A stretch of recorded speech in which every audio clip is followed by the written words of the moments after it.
All right, we need to hurry this along, so listen up. I've got just over 2 hours to find all the ingredients I need for this dinner, so I'll need all the help I can get. I must be mad. Right, well, I better put you in the picture and get this show on the road. I'm a chef, you see, and I was working on a ship. Not just any ship either, but a floating palace called Titanic. I worked in a restaurant called the Ritz. That was one up on the first-class restaurant, and that was 5-star itself. We were a la carte. That meant the knobs got to order whatever food tickled their fancy. So you can imagine the workload for the likes of me. I'm starting at this place because if you can't find an ingredient in Sawyer's, you might as well forget about it. I'm going to leave you with Kieran Sloan, the proprietor of Sawyer's, who knows a thing or two about food. Right?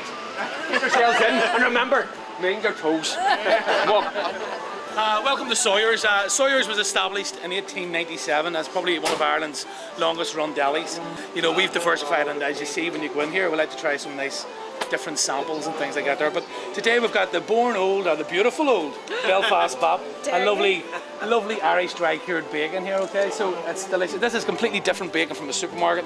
There's no white scummy stuff comes around the pan. It stays the same size when you pan fry it or grill it, and it's just completely different now, okay? So if you want to grab a wee bit of bap first. There you are. Go ahead. I'll have some of very tasty, isn't it? Just whatever's coming, no problem, yeah. Now, you probably want to know about this dinner I'm cooking. I've been asked to cook the first-class dinner from Titanic, one of these 10-course efforts Chef was so fond of. If I do a decent job, I'm up to cook the big centenary dinner in 2012. So it would be some humiliation if I don't get it. Me, who helped cook the original. We've got to be at our next embarkation point as soon as possible. Otherwise, we'll miss the grub. So no dandering. It's about a 10-minute walk from here. But you're going to do it in 5. Follow me.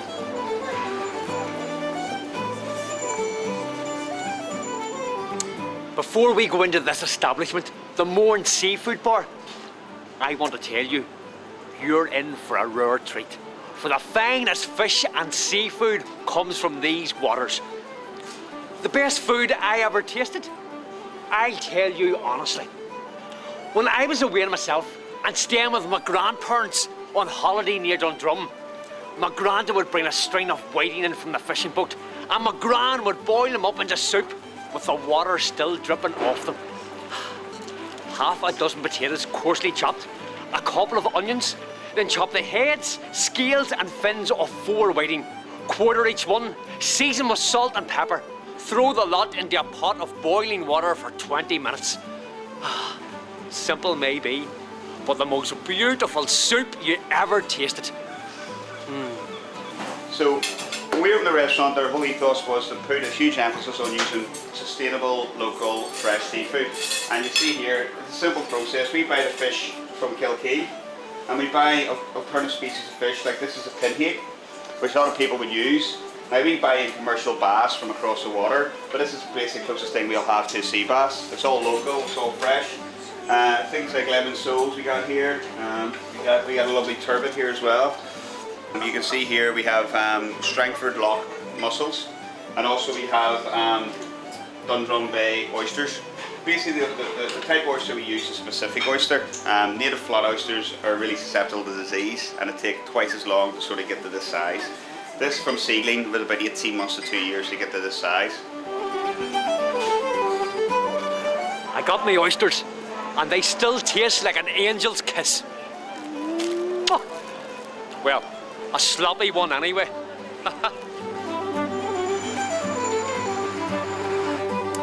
Hard to believe now, but you're looking at the oldest tea house in Belfast. Tim's it was called, packed with people knocking back the coffee and gossiping, like a pub without beer, if you can imagine such a thing. Last I heard, it's been taken over by pigeons in recent years. Back in my day, we had a simple remedy for that problem. Pigeon pie. I tell you, it's funny being here.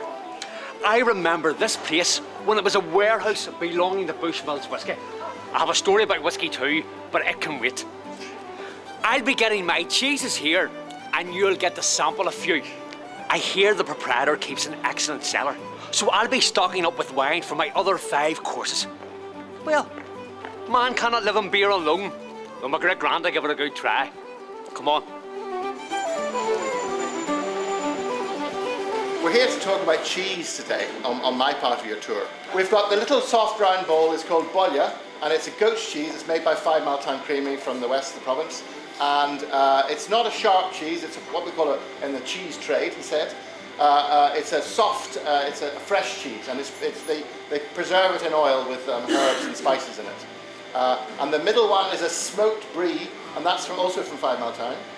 And but we'll tell you what to do. Maybe we'll have a bit of biscuit and a bit of pear and each cheese, and we'll sort of go through them. So start with the goat's cheese. It's nice to get all the flavours together. You know, that's the idea of the tasting sensation, if you like.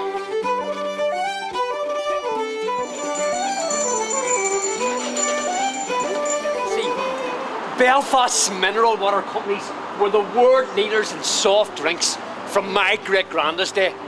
And it was here they developed ginger ale. In fact, it used to be called Belfast Ginger Ale.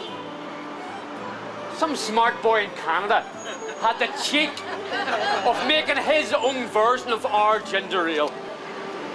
John McLaughlin's Belfast Style Ginger Ale, he called it. Last I heard, he dropped the Belfast bit and was calling it a Canada Dry Ginger Ale. So I suppose he never caught on. All this talk of whiskey and water is making me thirsty. Let's go into the kitchen bar here and see if we can scrounge one. Come on.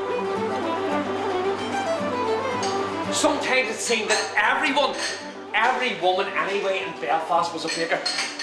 Recipes for all our breads, potato, wheat and soda, all came down through the family. Every woman had a slightly different version. The secret is, we use rich Irish buttermilk, not yeast, so it's quicker, easier and more delicious to eat. And we use a griddle to cook ours on. That's a round metal plate you heat over the oven. I got mine from my mates at Harland and Wolf. They'd make them from the metal plates to cut out of the portholes before they put the glass in. Didn't miss a trick, those boys.